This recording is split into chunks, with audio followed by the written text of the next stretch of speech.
Hi guys, I'm Charlie from Vamos Gaming Systems. So I sold my 7900 XTX for a 9070 XT. So am I really dumb? I'm starting to realize that I may be really dumb. So I was like really interested to get a 9070 XT. I had a 7900 XTX Sapphire Pulse that was just out of warranty, but I managed to get it RM8 and repaired. So my idea was that, okay, if I could sell the 7900 XTX, maybe I could use that money to fund my 9070 XT and try out some new technology. So I did. Before I did this decision, I already checked out reviews online, and I do know that the 9070 XT does lose out in terms of rasterization to the 9070 XT, but it does win in terms of ray tracing, like in selected games like Cyberpunk and maybe other games that I actually don't play. So this is why you can see I'm starting to regret it. So I did a bunch of benchmarks on my 7900 XTX before I sold it off to another happy buyer on carousell. And once I got my 9070 XT, I did the same series of benchmarks on them. Unfortunately, I didn't have the foresight to do ray tracing benchmarks, which was kind of dumb of me, because I do have some games which have ray tracing like Cyberpunk and so on and so forth installed, but just it just didn't happen to my mind because it's so rare for me to play a game with ray tracing, especially on the 7900 XTX, because I do know that they have a big performance decrease, and the games I play are mostly like Dota 2, Marvel Rivals, Apex Legends, Overwatch 2, these games which are like free to play shooters, or like in terms of Dota 2 is a MOBA, but they obviously you need more FPS for faster response times than ray tracing, right? Because it isn't common for me to play like single player cinematic titles. And I kind of forgot the reason why we made this in the first place. Right. Maybe I'm gonna edit this in the side clip. Like, if you compare the prices of the 7900 XTX and the 9070 XT, the 7900 XTX is selling on the used market for about 1,000 SGD. And that is about the same price as a brand new 9070 XT. So this is why I'm making this comparison, because if as a new buyer, this could guide you is to be like, should I go to the used market and try and hunt for a fairly good price, good condition 7900 XTX, or should I go to the brand new market and buy a 9070 XT that comes with its own manufacturer warranty for 2 years and so on, right? So this is the reason why I'm doing this comparison, because in terms of used market price and brand new price, they are both similar. If you're looking for brand new for the 7900 XTX, it's really not worth it. I think it's like 1,005 or something. And for that price, you could buy a 5080. So that is out of the question. So you're talking about used market versus brand new.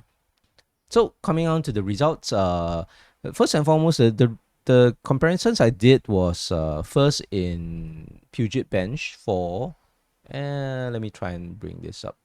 So Puget Bench for Davinci Resolve.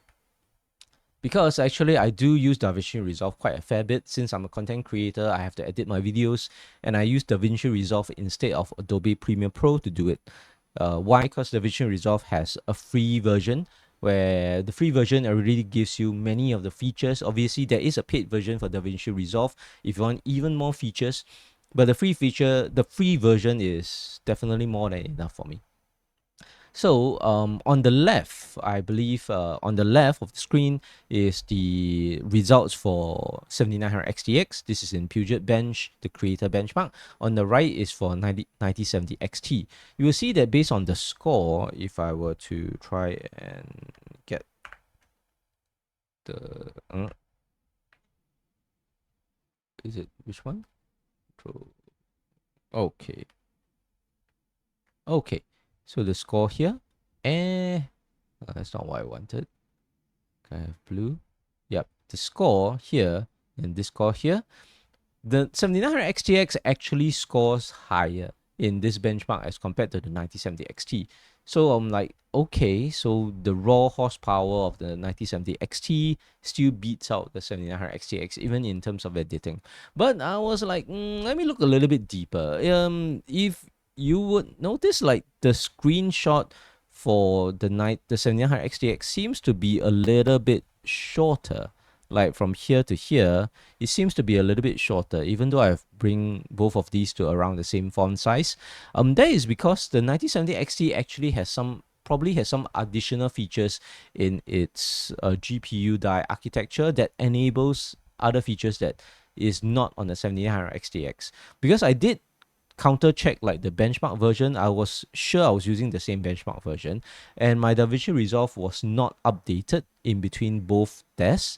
So the only reason I could think that there is more like tests done for the 9070 XT is because maybe there's some things in the GPU die architecture that allows these things to be run, where it doesn't allow it to be run on the 9070 on the 7900 XTX. That's the only reasons I can give. But anyway, these are the numbers. I'm not going to go through in detail, but there are some which, like, I could see that it's not done for the 7900 XTX. Example, HEVC encoding.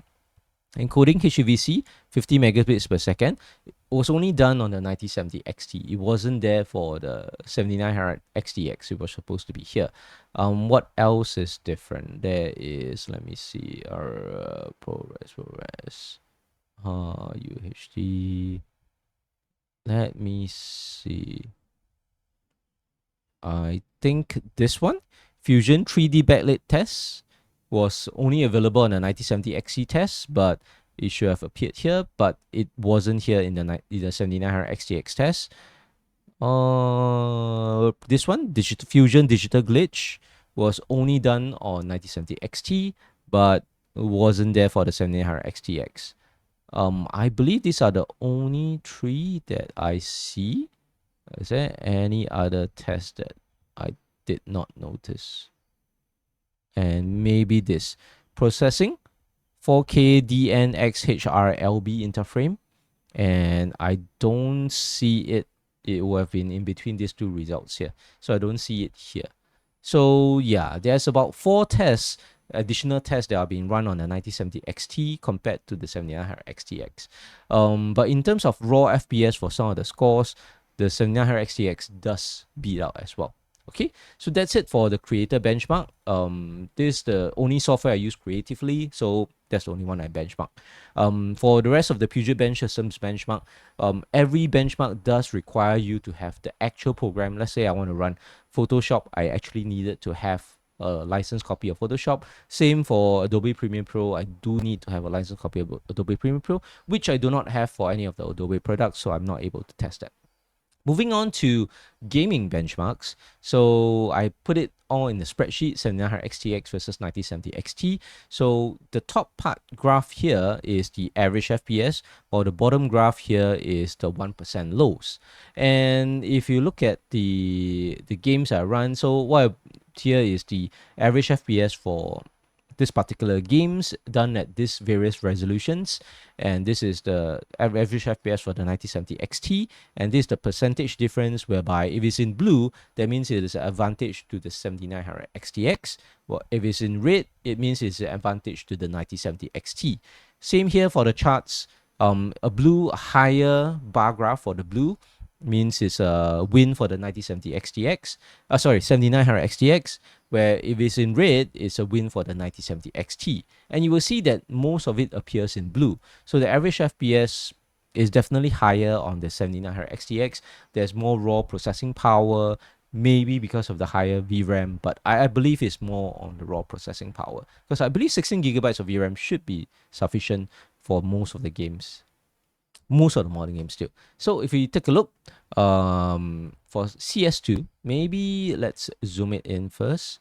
Okay, so for CS2 at 4K, we have 260 FPS for 7900 XTX, but only 204 for 9070 XT.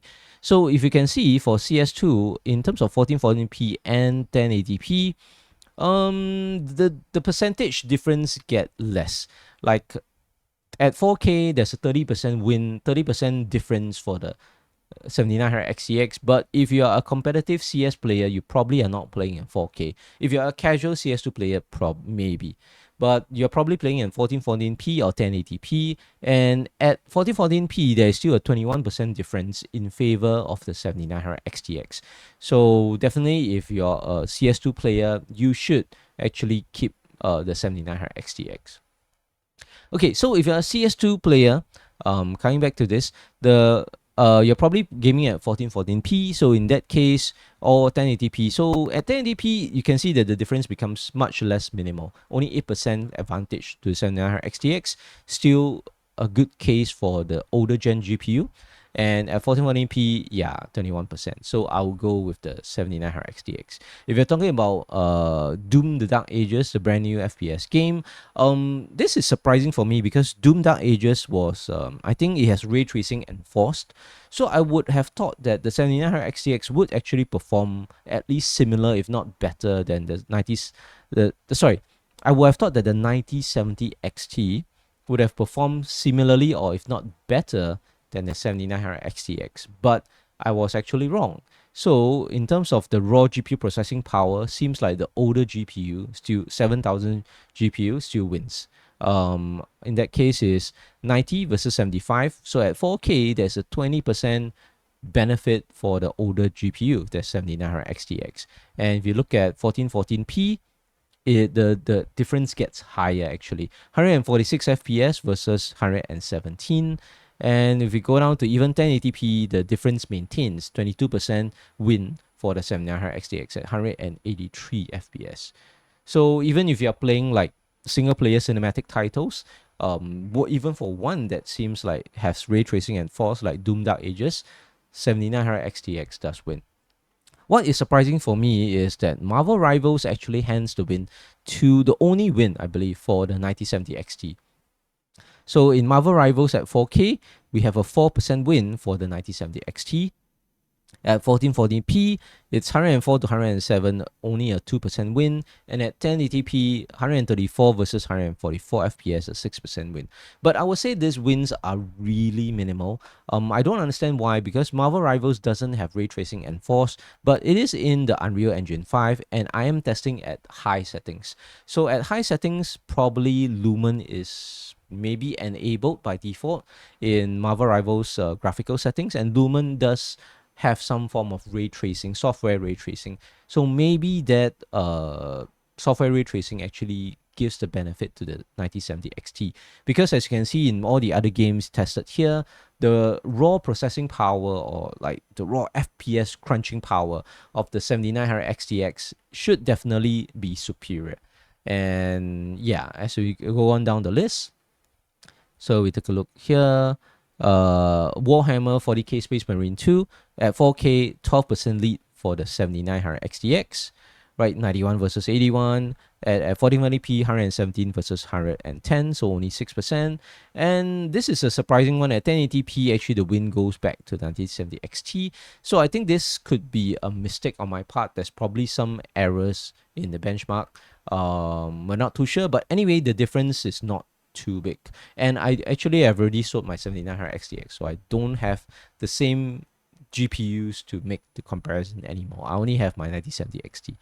So at Apex Legends, so this is a huge deal if you are a competitive FPS player, like you play CS2, Apex Legends. I haven't tested Overwatch 2, I didn't have enough time, or I didn't come to my mind to test it. But anyway, Apex Legends at 4K, 236 versus 196. This is actually a pretty big deal. A 20% lead to the 7900 XTX, because for Apex Legends you are actually capped to 240 FPS maximum in-game render FPS. So in this case, for Apex Legends at 4K, even at 1440, even at 4K, it is almost capped to the maximum 240 FPS. So you do want to get the benefit of that. And obviously at 1440p and 1080p, we get 239.7, which effectively is 240 FPS, just that yeah, there's a little bit of fluctuation because there's some 1% lows there. But you can see that it's really stable at this rate. So if you're Apex Legends, hardcore Apex Legends player, you definitely want to go for the 7900 XTX. Whereby if you look at the 9070 XT at 4K, it really struggles, drops to 196, so 20% lead to the older GPU. And if you drop the resolution down to 1440p and 1080p, right, you will see that it still doesn't hit the 240 FPS max render. So it probably means that if we go and look at the 1% lows, there's a little bit of stuttering there. That's maybe affecting the maximum FPS. But it is a pretty disappointing result for Apex Legends players. Then moving on to Palworld. So this is after the Terraria update. So this is the latest version of Palworld. But anyway, the 7900 XTX results were taken after the Terraria update, so both should be consistent. And you can see that at 4K is 78 versus 60, so 28% lead for the 7900 XTX. Then moving down to 1440p, 116 versus 88, the difference gets wider at 1440p. So it is a 31% lead. Anyway, the CPU I'm using here is the 7800 X3D but I didn't list it, which is a mistake of mine. So so pointing out here. And then at 1080p is still a 19% lead for the 7900 XTX. Okay, so that is that. If we go and look at the 1% lows, so maybe I'll do a quicker one for the 1% lows. For Marvel Rivals, you can see that the 1% lows are like weird for both the 7900 XTX and the 9070 XT. Because in Marvel Rivals, I'm actually running a in-game benchmark, which is if you go to the settings while you're changing the graphical settings, they have now an inbuilt benchmark which you can run at the click of a button, where you click run on top of the settings page, and you will run this benchmark for us. So I think it is something related to the benchmark run. There's always a little bit of stuttering involved. So the 1% lows are always like below 1 FPS for both GPU. So it's consistent. So we would exclude that. But for CS2, you can see that 1% lows still favor the 7900 XTX. For Doom Dark Ages, same thing as Doom Dark Ages fluctuates both ways. I would say that the 1% low is better than on the 9070 XT at both 1440p and 1080p. About same, like 60 versus 59, I would say is the same at 4K.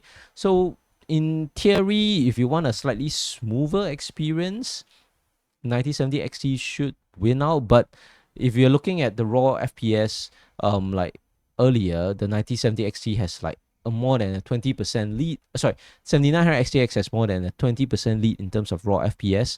So I will still go with the older GPU in this case. So Marvel Rivals talked about it. Space Marine 2. You can see that at 4K, 28 FPS, 1% low on the 9070 XT. So that's a pretty bad result for the new GPU. 67% lead for the older 7900 XTX. For 1440p and 4K, I would say technically margin for error, so about the same in terms of smoothness.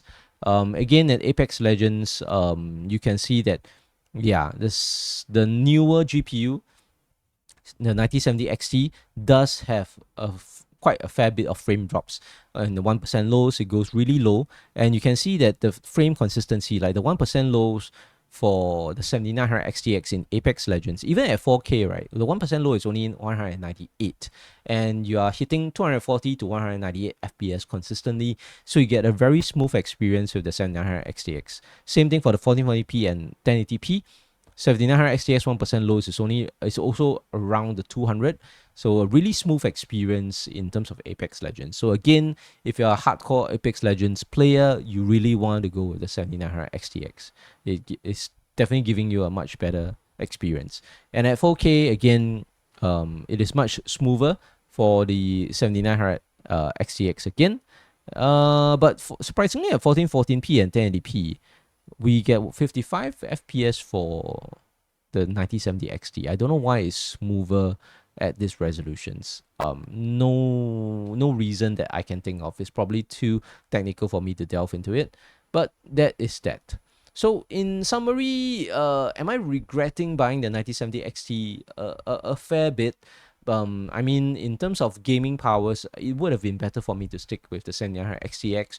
But I also want the 9070 XT for the aesthetics, because I have transferred to an all-white build in the Fantex XT View White case, and I just wanted a white GPU to go along with it. Partially, I was also a little bit worried because my 7900 XTX has run out of warranty.